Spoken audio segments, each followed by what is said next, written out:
Welcome, everyone. Thank you so much for joining us for today's Appraisal Buzzcast. If you haven't already subscribed, make sure to do so below and get notified as soon as we post the new episodes. Today, we'll be speaking with Joan Trice, CEO of Allterra Group, and Paul Ryll of Oscar Mike Mobile Appraisals to discuss how appraisers can take their single appraiser shop to the next level with trainees and technology. Joan, I'll hand it over to you. Thank you, Jim, and welcome, Paul. It's really good to see you, and it was nice to have met you for the first time at Valuation Expo. Yes, ma'am. It was great to meet you as well. A few weeks ago. So the one thing that I learned about you is you are a busy guy. Yes, ma'am. I don't sleep much. I guess that's true of all appraisers, but you have a lot of diverse interests in business. So share with our audience, in addition to being a field appraiser and having an appraisal firm, what else do you do? So I actually am in the restaurant business as well. I have 3 restaurants now, and I'm building a 4th as we speak, which is kind of a weird thing to do in the time that we're in. But I guess I like not sleeping much. So, but I have a tacos and tequila restaurant called Tipsy Taco in Clemson, South Carolina, and then I have 2 restaurants called Parsley and Mint Mediterranean Eatery, which is a fast casual Mediterranean restaurant, kind of like a Chipotle, but with Mediterranean fresh, healthy food. And then the 4th restaurant is going to be another one of the Parsley and Mints. And then after that, I'm kind of done building the restaurants and the corporate restaurant stuff, but I will continue with kind of the franchising and hopefully franchise the concept out a little bit here and there. So. Wow. Have you ever thought about franchising your appraisal concepts? You know, I've had some people ask me about that, and I guess I just don't understand the business model of it yet. But yes, I would love to kind of pursue that a little bit. And it's funny because it was at Valuation Expo that people were asking me about that, about the actual appraisal firm and the way I was doing things and franchising that kind of concept, as well as you know, what we'll get into with the new kind of program and software that I'm doing, franchising that out as well. So I got a little bit more research to do, but that's definitely something that I'm interested in for sure. Well, I think one of the things that I see that's lacking in the profession is the standardization of training. It's just kind of, you know, ad hoc and on the fly, and you take it as it comes. Sort of, you tag along and you get taught little lessons here and there as you're inspecting with your supervisor and so on. But I understand you have a lot of trainees, or you've. Yes, ma'am. As of right now, I have 3 trainees. I have 1 certified residential that works for me that was a trainee. And then I have 3 trainees. I have 2 analysts behind them ready to go as soon as I can get another trainee slot. I have an executive assistant, and actually my fiance works a little bit as an analyst as well. I'm kind of teaching her, which is really funny because what you were just talking about, the standardization, because she was kind of upset with me at the beginning because I didn't have any of this stuff standardized, you know, for education wise, because I'm trying to teach her the data entry and how it is. And it's just, you know, it's so kind of in depth. It needs a standardization. So kind of how I trained everybody was, you know, starting with reports. I wanted them to know the concepts. I wanted them to know how everything worked, and then kind of moved on from there. I really didn't get them out in the field at all until they had the reports down. Everything from learning why we do adjustments, why we do this, why we do that, what to look for when they're looking for stuff like views or, you know, anything like that. So, you know, it's all desk work really until I'm comfortable enough with them writing reports to actually move out to actually getting into the field to see what they're familiar writing, you know what I mean, to see it out in the real field. So that's kind of how I standardized everything. But I'm becoming more and more aware that it really needs to be completely standardized. And this actually translates to the restaurant stuff, which is kind of weird. But yes, when it comes to training, when you go into a restaurant as a server, a bartender, something like that, you have training books. We have the training books. We actually have a company that we work with called Expand Share, in which before they even set foot in the restaurant, they're doing courses of how to prep this and how to do this and how we like people being greeted and everything else. It's completely standardized. So by the time they get there, we know that they are ready to go. And I guess the more and more I started working with that company, the more and more I started realizing on the appraisal side, I really need to do the same thing on the appraisal side so I can standardize everything, so I can train people the right way. And it could be a it could work as a template, because I'm one of those, I have no problem talking to anybody, sharing anything with anybody, anybody in the industry, and I can just kind of pass it along to somebody else. And maybe it's just something in the industry that could help out with trainees, because I know that's one of the biggest kind of almost hiccups that we have right now is kind of getting trainees into the industry and making them feel comfortable with the industry. So indeed. Well, let's do this. Let me break right here for a commercial message. And when we come back, we're going to talk about making money. yes, ma'am. It's a good topic. Jim? Stuck in the appraisal management technology dark ages, using spreadsheets or antiquated software, you should meet Evo. Evo is the most innovative appraisal management technology on the market, trusted by lenders and AMCs. It's loaded with mind-blowing features like sophisticated decisioning algorithms to select the best appraiser for each order, the ability to configure forms and fields in real time, a user role-based design, and the industry's only compliance guarantee. Find out more at globaldms.com or call 877-866-2747. So, Paul, we left off with the little teaser on how to make money. And I'm sure we perked up a few ears, hopefully, with that. You have a lot of businesses, and sounds like you're having a lot of fun, but I'm sure you also do it at the end of the day, to make money. And the biggest objection I hear from the appraisal community on why they won't hire a trainee is they all claim they can't make money. I know, I'm confident you're making money. So what's getting lost in the translation here? I think what's lost in the translation a lot has to do with trust. You have to, in my opinion, I hired everybody from people that I knew, one way or another, whether it is I worked with them in a restaurant somewhere, because before I even started kind of my firm, I was a single member appraiser, of course. And then I was kind of to supplement income, I was still bartending and stuff like that. So I got to meet a lot of people, and I started hiring people that I actually knew, that I trusted, I could train to stay with the company when everything gets done. So, I pay more, I think, which kind of goes against what a lot of appraisers think. But from the very beginning, I start paying them. It's not really like a pro bono thing that they're working for me so they can get the training. I pay them immediately. So I pay 50% of anything they do. And I kind of break it down when it comes to reports, what section of reports they do.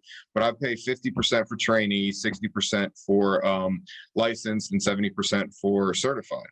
And really, it's the trusting that they can learn, that they're willing to learn, that this is going to be their career. That's another thing that I think kind of is a little bit lost. Training people to do appraisal work, maybe like a couple a week or something like that. The people that I train are going to do this as a career.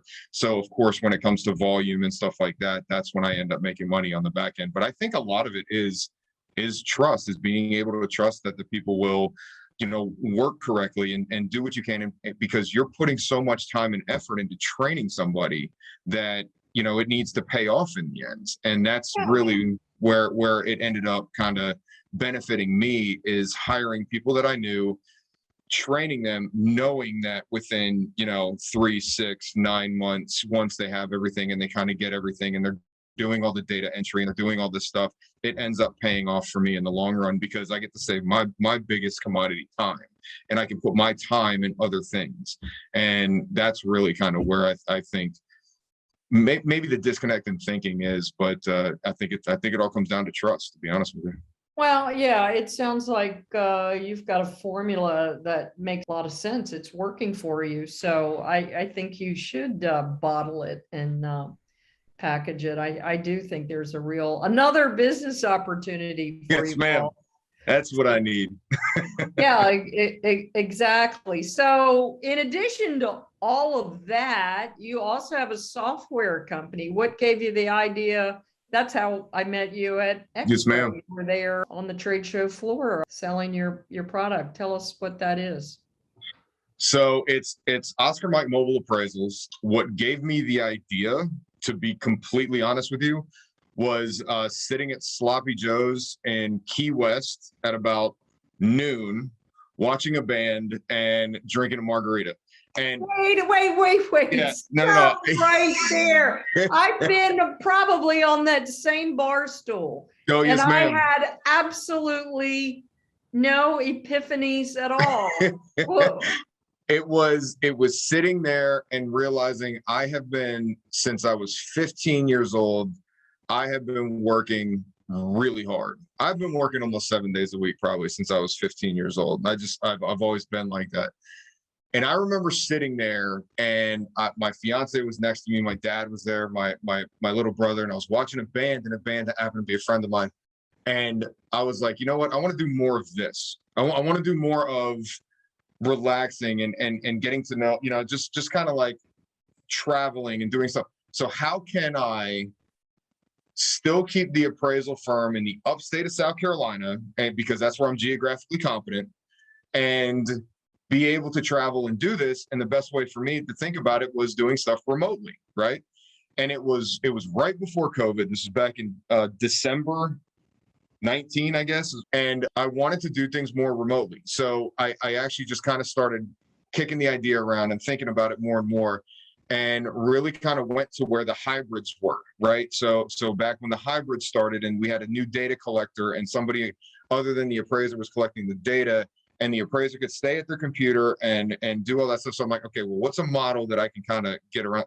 And it was really kind of leaning more towards private work as opposed to lender work, and getting away from the lender work stuff. So it was kind of, the precedent was there with the hybrid. And I started realizing that the data collector can collect the data that I needed to perform a proper exterior or desktop appraisal. So I talked to a developer friend of mine. His desk is like 10 feet that way. And he thought it was a great idea. And we started kind of kicking it around a lot. And then COVID happened. And I started doing a ton of exterior and desktop appraisals because people wouldn't let me in the house, right? For the lenders. And then, we were getting approval to have the homeowner provide us with data, provide us with information from inside the house to use into the appraisals and stuff like that from the lenders. So that's another precedent that was kind of set at that point. And, they ended up taking away kind of the liability discussion of, the liability is now on the data collector and not on the appraiser anymore, which was one of the biggest concerns back in 16, 17 when the hybrids started coming out. I started realizing that the data I was getting from homeowners and from realtors and stuff like that was way better than the data I would normally use from MLS, from tax records, from stuff like that. We have a county in South Carolina, Anderson County, that had a fire in 1997. So every single house they started, the deeds were destroyed. So the year built are 1997, right? So that's not right data, of course. And that's just an example of stuff that we've been dealing with when it comes to data. So I realized that I wanted data that was minutes old as opposed to years and years old. So we kind of put the data collection in the homeowner's hands. And as an appraiser, I developed this to have them walk through a full inspection the way I do inspections as an appraiser, right? And collect the data that I needed to provide accurate and credible results for the appraisal report. And we kind of started going through the process, and it was initially just for my company. It was for me to go down to Sloppy Joe's and hang out down at the bar and do some appraisal Let work. me know the next time you're going. Yes, ma'am.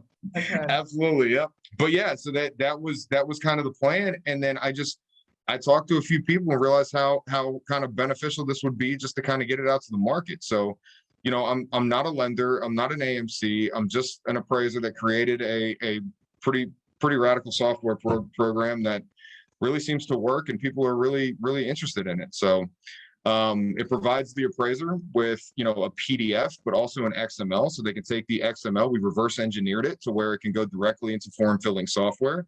So the stuff that are answered and photos and all that stuff go directly into their report. We partnered with Cubicasa to use Cubicasa's square footage tools, so we can use them directly in with our app and use that directly with our process. So we end up getting, like I said, data that's minutes old, that is accurate, in which you can provide a credible and accurate appraisal report. Excellent. Well, let's break here one more time for a commercial message. Jim? Appraisers, if you've grown frustrated with endlessly pursuing new appraisal work and not reaping any of the benefits, Metro West is here to help. They understand and work to alleviate the pain points commonly felt by appraisers to enable personal and financial growth for their staff. After all, they've been owned and operated by appraisers since the company opened in 1987. Metro West Appraisal is an equal opportunity employer, and they're always looking for certified residential real estate appraisers to join their team. Visit metrowestappr.com/careers or email careers@metrowestappr.com. So Paul, let me wind back a little bit to your earlier, just the name of the company. What does Oscar Mike Appraisal mean? Who are Oscar and Mike? Oscar Mike comes from the NATO alphabet, and it really means on the move. So I was in the Marines for 8 years, and when you're out in the field and somebody, they tell you to move somewhere, go somewhere, you say you're Oscar Mike, and that means you're on the move. So that's where the name came from. I thought it was kind of a cool name to go with the appraisal group, and it's even better. This is 8 years before I decided to do a mobile app, but the mobile app being on the move is actually fantastically works with the kind of platform that we have going on. So yeah, it's from the military. I didn't have a military background, so yes, ma'am. I had no idea. Do you have people say anything to you? I mean, who do recognize what it means? We do. We have a lot of people that'll come up, but that's former military that'll talk about it. And then the people who don't understand what it is, like sometimes think we sell hot dogs and bologna because they talk about Oscar Mayer, but well, but yeah. I mean, that's funny. Yes, ma'am. All right. So any final parting words of wisdom to field appraisers like yourself out there? Oh, that's a good question. It's a really weird time that we're in. I think a lot of us kind of know that, and there's a lot of unknowns going forward. When I first stood up and talked about Oscar Mike Mobile Appraisals, the first thing I said to the room full of people was that I'm standing in front of you as a burnt out certified residential appraiser, and that drew more kind of comments and then they shaking. Leaned in and they were listening. Yeah, they started understanding. Because it's a really difficult time to be an appraiser, but I think that there's a lot of tools, there's a lot of things, a lot of people kind of looking out for us, and everything is going to be okay. They started talking to me when I first started in the industry about, hey, you need to find a new job, because automatic valuation models are going to put you out of business. I mean, this was 10 years ago, and it's all the same kind of stuff. I think just stay the course. If you have a good business model, continue with your business model. Look for things that try to help, grow your business. Diversify if you're worried about the lender work. Get some private work.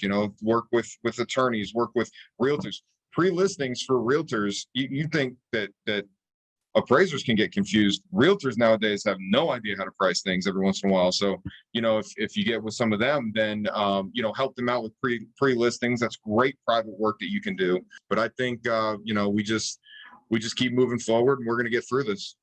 Yeah, you don't have any hesitation when it comes to drumming up business. It's Yes, very, ma'am. very impressive, Paul. So I appreciate it. well, thank you. And I'm going to come see you too. Not only am I going to meet you at Sloppy Joe's, but I'm going to come see you in Greenville, South Carolina. Yes, ma'am. You let me know when you come down. We'll eat at one of the restaurants. All right, I'll do it. Sounds great. Have a great day. Thank you. You as well. In uncertain times, you need a certain partner. You don't have to sacrifice top-notch coverage for an affordable premium. Intercorp has all the options and is sure to have just the right one to fit your specific needs. They provide the appraisal profession with competitive, best-in-class E&O coverage solutions nationwide. Having served the insurance needs of our industry for more than 25 years, Intercorp understands the risks you face every day. Whether you're an individual appraiser, appraisal firm, residential or commercial, or an AMC, visit intercorpinc.net to get a competitive quote today. Thank you, Joan and Paul. What a fun episode. Looking forward to seeing what comes next. And thanks to our listeners for joining us, as well as our sponsors for helping us put these together. If you have an idea for a future Buzzcast or would like to be interviewed, reach out to us at info@appraisalbuzz.com. Head over to the forums at appraisalbuzz.com and let us know how you feel about today's episode. Thanks and have a great day.